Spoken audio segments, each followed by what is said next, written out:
Class 12th history के स्टूडेंटों का मेरे चैनल चारुचंद्र पर स्वागत है। आज मैं आपके लिए सेकंड चैप्टर राजा, किसान और नगर लेके आया हूं।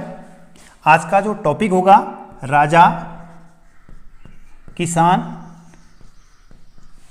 और नगर। ये आपका सेकंड चैप्टर है और इस चैप्टर में हम 600 ईसा पूर्व से 600 ईस्वी तक राज्य और अर्थव्यवस्था और नगरीय ढांचा, व्यापार इत्यादि का अध्ययन करेंगे और इसमें हम 1200 वर्षों के 1200 वर्षों का इतिहास का अध्ययन करेंगे। ठीक है, तो स्टूडेंट, आपने पहला जो चैप्टर है वो पढ़ा हड़प्पा सभ्यता। शीर्षक था आपका ईंटें, मनके और अस्थियां। तो ईंटें, मनके, अस्थि में हमने क्या पढ़ा था? हड़प्पा सभ्यता के बारे में जाना। और जब हड़प्पा सभ्यता का पतन हो गया था तब भारत में एक नई सभ्यता आई, उसका नाम है आपका वैदिक सभ्यता। उसका नाम आपका वैदिक सभ्यता। वैदिक सभ्यता का जो समय है या इसकी जो समयावधि है वो आपका 1500 ईसा पूर्व से 600 ईसा पूर्व तक इसकी समयावधि है। और इस वैदिक सभ्यता को दो भागों में बांटा जाता है। एक है आपका पहला आपका ऋग्वैदिक काल, ऋग्वैदिक काल, और दूसरा आपका उत्तर वैदिक काल, उत्तर वैदिक काल। जहां ऋग्वैदिक काल का जो समय है वो आपका 1500 ईसा पूर्व से 1000 ईसा पूर्व है, और इसका उत्तर वैदिक काल का जो समय है वो आपका 1000 ईसा पूर्व से 600 ईसा पूर्व तक है। जहाँ ऋग्वेद काल में जो ग्रंथ था, जो आर्यों के द्वारा लिखा गया, उसका नाम है आपका ऋग्वेद। उसका नाम आपका ऋग्वेद,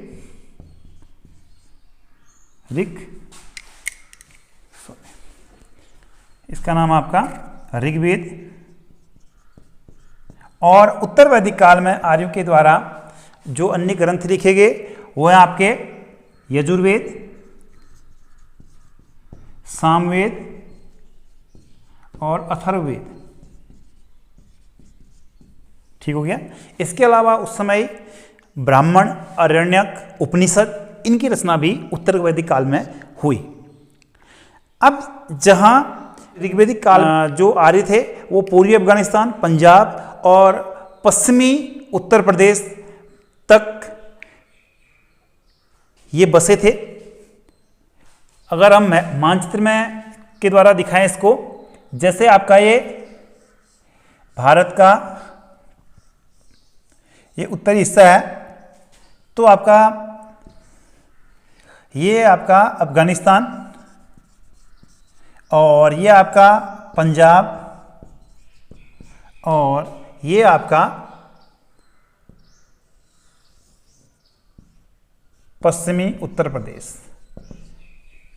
इन क्षेत्रों में आर्य बसे थे, अफगानिस्तान, पंजाब और उत्तर प्रदेश। इसको कहते थे सप्त सैंधव प्रदेश। क्या कहते थे? सप्त सैंधव प्रदेश। लेकिन उत्तर वैदिक काल में जो आर्य थे ये गंगा नदी से, गंगा नदी और यो यमुना नदी के बीच का जो दोआब था, यदि हम इसकी बात करें, जो वर्तमान का उत्तर प्रदेश है और बिहार में जो मगध का क्षेत्र है उसके पश्चिम तक ये आर्य फैल चुके थे। तो कुल मिलाकर जहाँ ऋग्वेद काल में ये सप्त सैंधव प्रदेश में आर्य थे और उत्तर वैदिक काल में ये गंगा और यमुना के दुआब में इनका क्षेत्रीय विस्तार हुआ। अब कई मायने में ये सभ्यता अर्थात ऋग्वैदिक सभ्यता हड़प्पा सभ्यता से भिन्न थी। हड़प्पा सभ्यता कैसी सभ्यता थी? नगरी सभ्यता थी, जिसका आपने अध्ययन कर लिया है। और वहीं वैदिक सभ्यता आपकी कबायली सभ्यता थी, ग्रामीण सभ्यता थी, पशुचारण सभ्यता थी। इसमें कृषि बस्तियों के अवशेष के साक्षी मिलते हैं हमें। और जो वैदिक काल था, वैदिक काल में के उपरांत भारत के उत्तर भारत के क्षेत्र में, दक्कन के क्षेत्र में, कर्नाटक के क्षेत्र में कृषक बस्तियों का उदय हुआ और पशुचारण ग्रामीण सभ्यता का विकास हुआ। और इस अध्याय में हम पूरे 12 वर्ष के भारतीय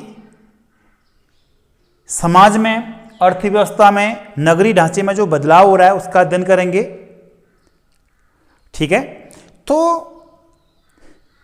यदि हम राज्य के स्वरूप की बात करें,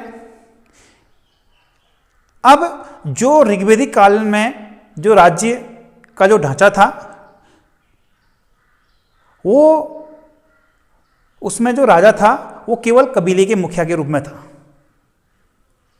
लेकिन उत्तर वैदिक काल में जो कई बदलाव हुए, ऋग्वेद काल का जो जन था वो उत्तर वैदिक काल में जनपद के रूप में तब्दील हुआ।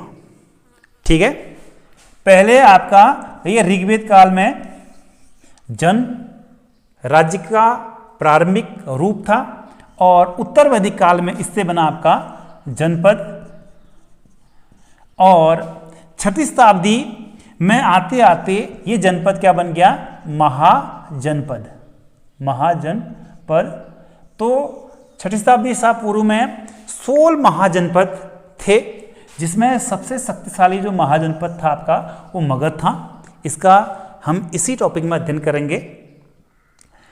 तो जो 6वीं शताब्दी ईसा पूर्व की बात करें, अब जो राज्य था वो जनपद से महाजनपद के रूप में बदल रहा था। 16 महाजनपद उस समय ही थे, इनमें आपस में संघर्ष भी था और इसमें सबसे शक्तिशाली जो महाजनपद था वो मगध हुआ। और जो मगध महाजनपद था वो उसके शक्तिशाली होने के कई कारण थे। और क्योंकि ये जनपद, ये जो महाजनपद था, इसके पास पर्याप्त जंगल थे, लेकिन उसी समय भारत में लोहे की खोज हो चुकी थी, कृषि यंत्रों में बदलाव आ चुके थे और हल के फाल में लोहे का प्रयोग होने लगा। इससे खेतों की जुताई शीघ्रता से होने लगी और इससे कृषि उत्पादन बढ़ने लगा। कृषि उत्पादन बढ़ने से राज्य की इनकम बढ़ी। राज्य की इनकम बढ़ने से राज्य ने अपना नगरीय ढांचा, अपने नगरीय ढांचे का विकास किया। कई शिल्पकारों को उन्होंने प्रश्रय दिया, आश्रय दिया और नए नए शिल्पों का विकास हुआ। और जो शिल्पकार थे, जो शिल्पों को जानने वाले थे, उन्होंने कृषि क्षेत्र से दूर रहते हुए कई कलात्मक चीज़ों का विकास किया। और इस समय के इतिहास को जानने के